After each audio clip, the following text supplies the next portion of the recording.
Jadi saya ulang lagi bahwa untuk saat ini karena hanya 6% daripada populasi peserta didik kita yang di zona hijau, hanya mereka lah yang kita berikan persilakan untuk pemerintah daerah mengambil keputusan untuk melakukan sekolah dengan tatap muka. Sisanya yang 94% tidak diperkenankan, dilarang karena mereka masih ada resiko penyebaran COVID. Berikutnya. Jadi bagaimana kriteria kita untuk memulai pembelajaran tatap muka?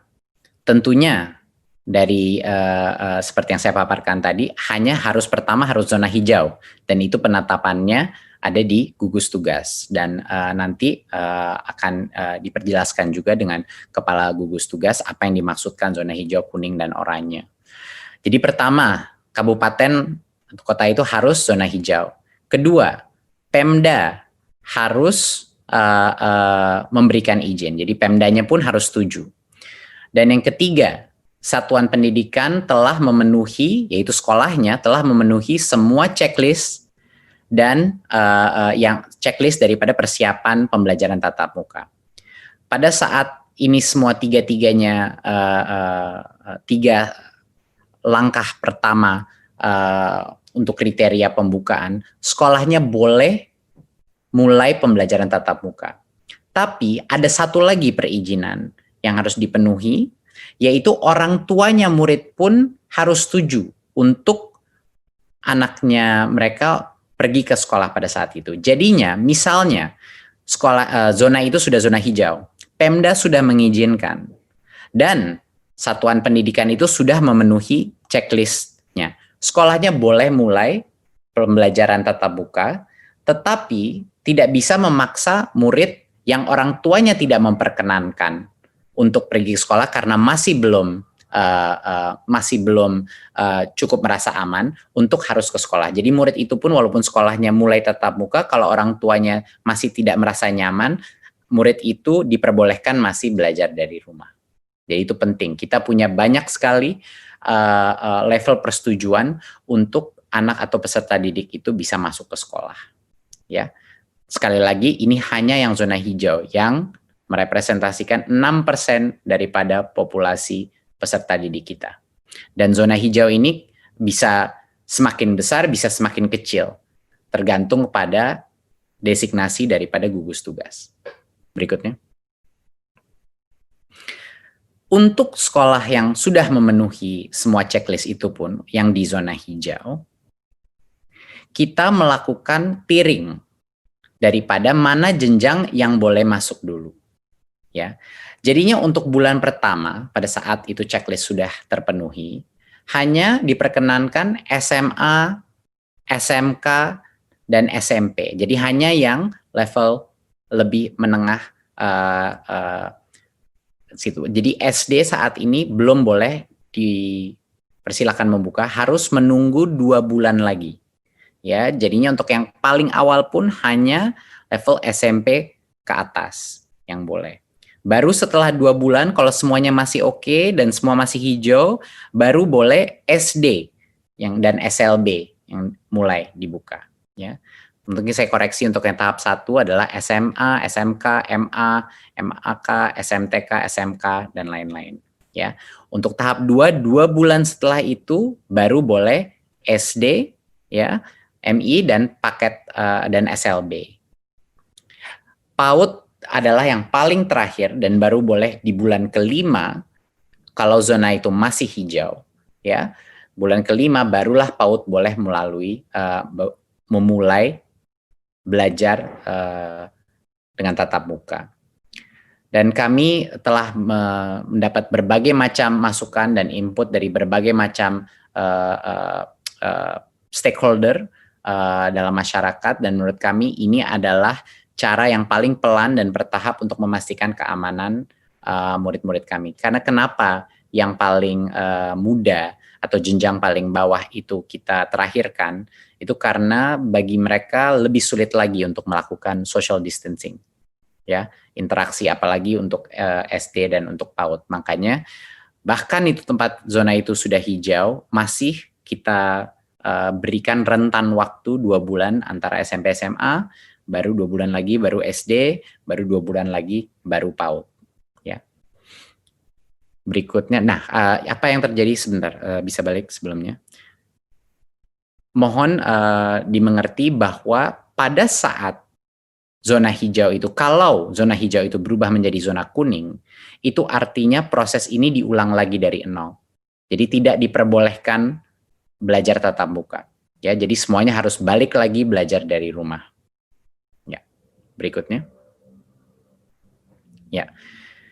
Untuk sekolah dan madrasah yang berasrama, kalau mereka di zona hijau, pada saat ini masih dilarang membuka asrama dan melakukan pembelajaran tatap muka. Pada saat selama masa transisi atau 2 bulan pertama ini masih dilarang karena resikonya lebih rentan karena ada asramanya. Ya, jadi pembukaan asrama dan pembelajaran tatap muka dilakukan secara bertahap pada saat masa kebiasaan baru atau new normalnya. Jadi ini pun ada spesial eksepsi untuk yang berasrama. Berikutnya. Tadi saya sudah mention bahwa akan ada checklist untuk setiap unit pendidikan kita sebelum mereka boleh memulai sekolah tatap muka lagi. Dan checklist itu adalah tentunya yang pertama, ketersediaan sarana sanitasi dan kebersihan seperti toilet, sarana cuci tangan, hand sanitizer, dan lain-lain. Dan yang kedua adalah ada akses ke fasilitas layanan kesehatan di sekitarnya, itu sangat penting. Ketiga adalah wajib memakai masker, ya. Dan keempat, termogan untuk mengecek temperatur suhu siswa dan guru yang masuk. Dan yang kelima adalah beberapa aturan atau protokol kesehatan mengenai kalau ada peserta didik yang mungkin punya kondisi medis atau lagi sakit, itu tidak diperkenankan untuk masuk. Bahkan kalau keluarganya ada yang sakit atau flu, anak itu tidak diperkenankan masuk. Dan guru dan orang tua yang punya resiko komorbiditas juga sebaiknya tidak masuk dulu ke sekolah, ya, apakah itu diabetes atau hipertensi dan lain-lain komorbiditasnya, ya. Dan yang terakhir adalah checklist yang terakhir, harus ada kesepakatan dengan Komite Satuan Pendidikan, ya, untuk melakukan pembelajaran tatap muka. Jadinya harus ada komunitas persetujuan musyawarah bahwa sekolah itu terbuka. Dan itu akan kita masukkan sebagai bagian dari checklist ini. Jadinya banyak sekali checklistnya untuk bisa memulai pembelajaran tatap muka. Protokol ini sesuai dengan protokol kesehatan yang kami dapatkan dari Kemenkes, dan kami bekerja sama dengan Kemenkes untuk memastikan protokol kesehatan ini sudah align atau dengan arah yang sama dengan standar Kementerian Kesehatan. Dan kami juga ingin memastikan bahwa satuan pendidikan ini melakukan persiapan dengan Dinas Pendidikan dan Kanwil kantor Kemenak juga, ya, di masing-masing. Walaupun mereka belum zona hijau, tapi sebaiknya untuk mengerti protokol ini dan untuk preparasi sebaiknya dimulai dari sekarang untuk berkoordinasi untuk persiapannya. Berikut. Ya. Jadi salah satu hal yang terpenting tadi kita sudah mention mengenai masa transisi. Jadinya pada saat itu sekolah, misalnya di bulan Juli di zona yang hijau di satu kabupaten ingin memulai, dia sudah semua checklist sudah terpenuhi dan dia memulai pembelajaran tatap muka. Tapi tidak bisa normal dulu. Selama 2 bulan pertama dia buka, ada berbagai macam restriksi yang kita akan lakukan. Yang terpenting adalah dalam kondisi kelasnya. Yang tadinya peserta didik rata-rata itu 28-30 anak per kelas, untuk 2 bulan pertama maksimal 18 peserta didik per kelas. Ini untuk pendidikan dasar dan menengah. Ya, jadinya sekitar kapasitasnya setengah atau 50%, sekitar 50% daripada kapasitas normal, Jadi secara otomatis sekolah ini yang melalui masa transisi ini harus melakukan proses shifting. Ya, harus ada shifting. Dan kami memberikan kebebasan bagi unit pendidikan untuk menentukan seperti apa mau shiftingnya. Per harian, per mingguan, angkatan kelas atau apa. Tapi dipastikan bahwa hanya boleh maksimal di dalam kelas 18 peserta didik untuk pendidikan dasar dan menengah. Dan untuk SLB jaga jarak minimum 1,5 meter. Itu 1,5 meter adalah suatu social distancing aturan untuk semua jenjangnya ya. Tapi untuk SLB maksimal 5 peserta didik per kelas. Dan PAUD jaga jarak 3 meter dan maksimal 5 peserta didik per kelas. Itu pun pada saat kalau PAUD kan masih sampai tercepat pun baru 5 bulan dari sekarang di zona yang hijau. Dan jadwal pembelajarannya seperti yang saya sudah bilang tadi, itu ditentukan oleh masing-masing satuan pendidikan sesuai dengan situasi dan kebutuhannya. Ya, jadi walaupun masuk sekolah kapasitas pun dibagi, ya, jadi sekitar 50% kapasitas yang diperbolehkan masuk. Dan ini selama 2 bulan pertama. Ya, baru setelah 2 bulan masih hijau, tidak ada masalah, sudah benar-benar mengenal protokol yang baru boleh new normal, di mana lebih banyak peserta yang boleh masuk sekolah. Berikutnya, oke, tentunya ada beberapa lagi, tentunya menggunakan masker itu masih pada saat masa transisi dan akan dilanjutkan pada saat masa new normal, bahkan setelah 2 bulan pun masih harus. Dan juga kondisi-kondisi selain seperti komorbiditas dan kriteria kesehatan, protokol kesehatan dari Kemenkes semuanya harus dijaga. Berikutnya. Berikut. Ya. Pada saat masa transisi ini, semua aktivitas di mana anak-anak itu bercampur, berinteraksi antara kelas, itu tidak diperbolehkan. Jadi selama masa transisi ini, hanya boleh masuk ke kelas langsung pulang. Jadinya aktivitas seperti kantin, di mana anak-anak dari berbagai macam kelas berkumpul, itu tidak diperkenankan selama 2 bulan pertama. Juga kegiatan olahraga dan ekstrakurikuler itu belum diperbolehkan selama masa transisi. Ya, dan aktivitas-aktivitas lain, kegiatan belajar mengajar seperti KBM itu belum diperbolehkan pada saat masa transisi. Jadi esensinya adalah prinsipnya apapun aktivitas-aktivitas yang perkumpulan sifatnya atau yang mencampur antara satu kelas dan kelas lain itu belum diperbolehkan dalam masa transisi ini. Berikut. Ya. Jadi selama masa COVID ini, kami di Kemendikbud, ini adalah suatu kebijakan yang telah kita keluarkan sebelumnya, tapi ini sekedar mengingatkan, bahwa kami sudah membuka seluruh dana BOS untuk semua kebutuhan protokol kesehatan seperti cairan, sabun pembersih, pembasmi kuman, dan lain-lain. Dan untuk pembelajaran jarak jauh pun juga bisa dipergunakan untuk beli kuota, paket data, baik buat guru maupun peserta didik. Dari sisi pembayaran honor pun yang sebelumnya ada berbagai macam restriksi, ya, kami telah merelaksasi penggunaan honor dari BOS juga untuk menggunakan pembayaran guru honorer yang tercatat di Dapodik, ya, yang tadinya butuh NUPTK sekarang tidak butuh NUPTK untuk menerima karena dalam kondisi krisis ini harus diberikan fleksibilitas karena kesejahteraan guru terutama di situasi di mana ekonomi ini sangat menurun, ini sangat penting. Ya. Dan juga yang tadinya ada batas 50% daripada dana BOS bisa digunakan untuk perbayaran honor, ketentuan itu pada saat masa COVID ini kita lepas. Jadinya boleh lebih dari 50% untuk dibayar untuk honor karena situasi ekonomi juga. Berikutnya.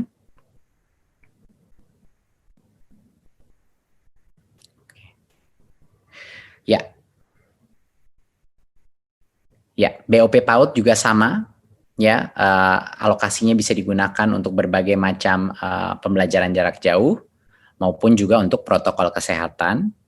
Sesama juga yang tadinya honor itu hanya untuk transport pendidik, sekarang untuk pembiayaan honor pendidik bisa digunakan BOP PAUD, sehingga lebih fleksibel, tidak hanya digunakan untuk transport, biaya transport pendidik.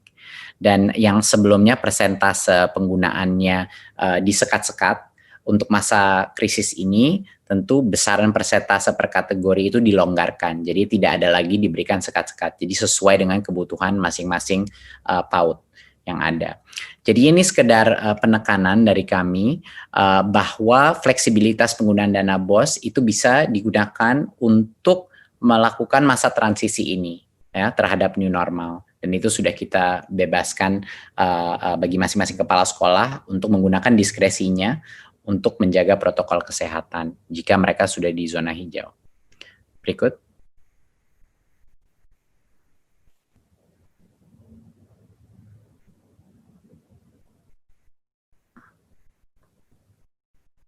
Oke.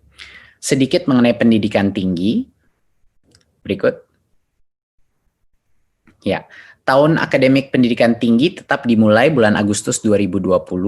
Ya, tetapi pembelajaran di perguruan tinggi di semua zona masih dilakukan secara daring, jadi masih online, belum belajar tatap muka, belum masuk. Dan alasannya adalah universitas juga punya potensi mengadopsi belajar jarak jauh lebih mudah daripada pendidikan menengah dan dasar. Jadinya untuk saat ini, karena keselamatan adalah yang nomor satu, saat ini semua perguruan tinggi masih melakukan secara online, sampai kalau ke depannya mungkin kebijakan yang berubah, tapi untuk saat ini belum berubah, jadi masih melakukan secara daring, ya. Jadi itu adalah keputusan dari Kemendikbud pada saat ini. Tapi ada yang namanya aktivitas prioritas. Ya, aktivitas prioritas itu adalah aktivitas yang sangat berhubungan dengan kelulusannya mahasiswa yang sulit sekali dilakukan secara daring. Contoh, penelitian di laboratorium untuk skripsi, tesis, dan disertasi. Biasanya ini adalah small group ataupun individu, project-project individu. Dan seperti tugas laboratorium, praktikum, studio, bengkel, dan hal-hal seperti ini yang butuh mesin, butuh peralatan, dan lain-lain. Kalau ini aktivitas prioritas yang berdampak kepada kelulusan siswa, masing-masing pemimpin perguruan tinggi diperbolehkan untuk mengizinkan aktivitas mahasiswa datang ke kampus hanya untuk aktivitas prioritas itu yang berhubungan dengan kelulusannya. Kenapa kita perbolehkan ini? Karena kita tidak ingin mengorbankan potensi daripada setiap mahasiswa untuk lulus pada saat ini, karena itu akan menciptakan berbagai macam masalah lainnya. Tetapi pembelajaran masih dilakukan secara online, jadi ya masih tidak diperkenankan untuk melakukan kuliah tatap muka, tidak diperkenankan berbondong-bondong untuk mahasiswa masuk ke dalam kampus, cuman buat individual project mereka yang khusus prioritas untuk kelulusannya. Berikut. Ya, saya rasa dari saya sekian, jadinya untuk menutup dari presentasi ini, saat ini ada sekitar di bawah 90 kabupaten yang berstatus zona hijau. Dan ini merepresentasikan 6% daripada populasi peserta didik kita. Dari yang zona hijau pun ini, yang boleh diperkenankan, kalau Pemdanya setuju, boleh diperkenankan untuk melakukan pembelajaran tatap muka. Kita mulai dengan SMP, level SMP ke atas dulu, baru 2 bulan, baru SD boleh, dan 2 bulan lagi baru PAUD boleh diperkenankan tatap muka. Itu pun dengan protokol masa transisi di mana kapasitas perharinya itu dalam kelas dikurangi secara dramatis. Ya, jadinya pada saat zona hijau itu, kalau zona hijau itu berubah menjadi kuning, berarti ulang lagi dari awal, dibubarkan lagi, dan semua belajar dari rumah lagi. Jadinya ini akan menjadi suatu proses yang dinamis dan terus berubah. Jadi diharapkannya yang hijau masih hijau dan tidak kembali ke kuning, ya. Tetapi kalau dia kembali ke kuning, proses ini harus dimulai dari awal lagi dan tunggu hijau lagi. Jadi ini adalah keputusan dari bukan hanya Kemendikbud, tapi dari berbagai macam kementerian yang ada di sesi ini Dan menurut kami ini adalah suatu metode relaksasi yang paling konservatif dan paling mengutamakan keselamatan siswa, siswi, guru, dan keluarga peserta didik Indonesia. Terima kasih. Wassalamualaikum warahmatullahi wabarakatuh. Assalamualaikum warahmatullahi wabarakatuh. Terima kasih Mas Menteri atas paparannya yang sangat jelas. Selanjutnya ada 3 pertanyaan untuk Mas Menteri. Beberapa sudah dijelaskan, tapi karena masyarakat memandang ini sangat penting dan mereka sangat hati-hati, ada pertanyaan ini. Yang pertama adalah bagaimana menyikapi kondisi jika di daerah tertentu sekolah sudah diperbolehkan menyelenggarakan pembelajaran tatap muka, namun ada orang tua siswa yang keberatan anaknya masuk sekolah karena takut terpapar corona. Apa kebijakan Kemendikbud dalam hal ini? Silakan Mas Menteri. Ini pertanyaan yang sangat baik. Jadinya keputusan akhir bahwa peserta didik itu masuk sekolah apa tidak, itu adalah di tangannya orang tua. Jadi walaupun sekolah itu membuka untuk pembelajaran tatap muka, sekolah itu tidak bisa memaksa orang tua untuk yang tidak nyaman untuk anaknya pergi ke sekolah. Jadinya keputusan terakhir itu masih di orang tua. Ya, untuk sekolahnya membuka, keputusannya ada di kepala sekolah, di Pemda, dan kepala sekolahnya pun harus melakukan musyawarah dengan komite sekolah. Tapi setelah itu boleh sekolahnya melakukan tatap muka. Tetapi masing-masing orang tua masih punya hak untuk menentukan apakah anaknya diperkenankan untuk pergi ke sekolah. Jadinya untuk sekolah yang terbuka pun, kalau orang tua yang tidak nyaman, anak itu diperbolehkan untuk belajar dari rumah.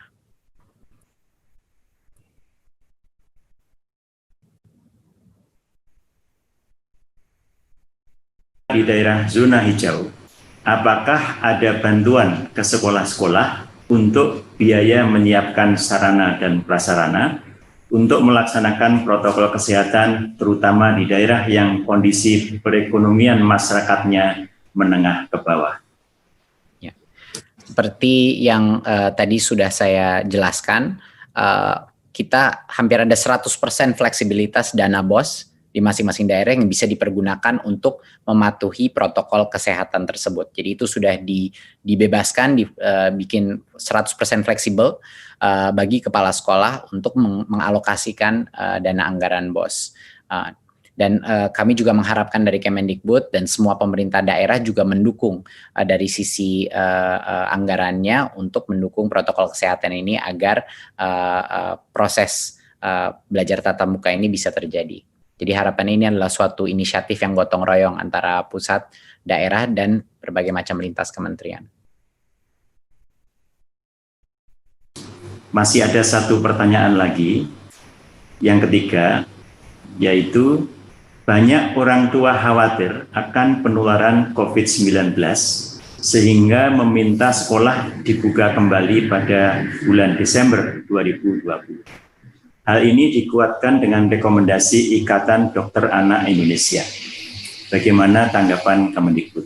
Silakan. Ya, terima kasih. Ini pertanyaan sangat baik. Ya, karena berbagai macam input yang telah kita dapatkan, itulah hasil kebijakan hari ini adalah makanya semakin jenjangnya semakin rendah, semakin jauh waktu pembukaannya. Makanya PAUD itu tercepat adalah mungkin 5 bulan dari sekarang. Itu pun untuk hanya yang zona hijau gitu. Jadinya ini benar-benar kami melalui proses karena kita menyadari bahwa protokol social distancing semakin jenjangnya semakin mudah akan semakin sulit untuk mengontrolnya.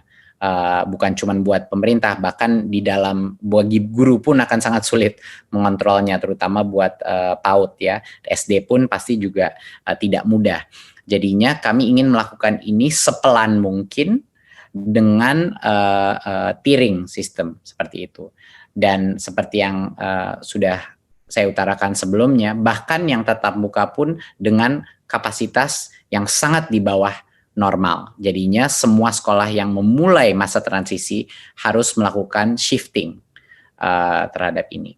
Jadi harapannya dengan ini paling tidak untuk daerah-daerah di mana zonanya hijau mulai ada pembelajaran new normal yang terjadi, tapi pada saat situasi berubah menjadi lebih negatif itu kembali lagi kepada belajar dari rumah. Ya, tapi harapan saya dan harapan semuanya di Kemendikbud adalah semakin banyak daerah atau kabupaten yang menjadi hijau. Itu doa kami di Kemendikbud. Harapannya begitu. Tapi kami siap untuk semua senario.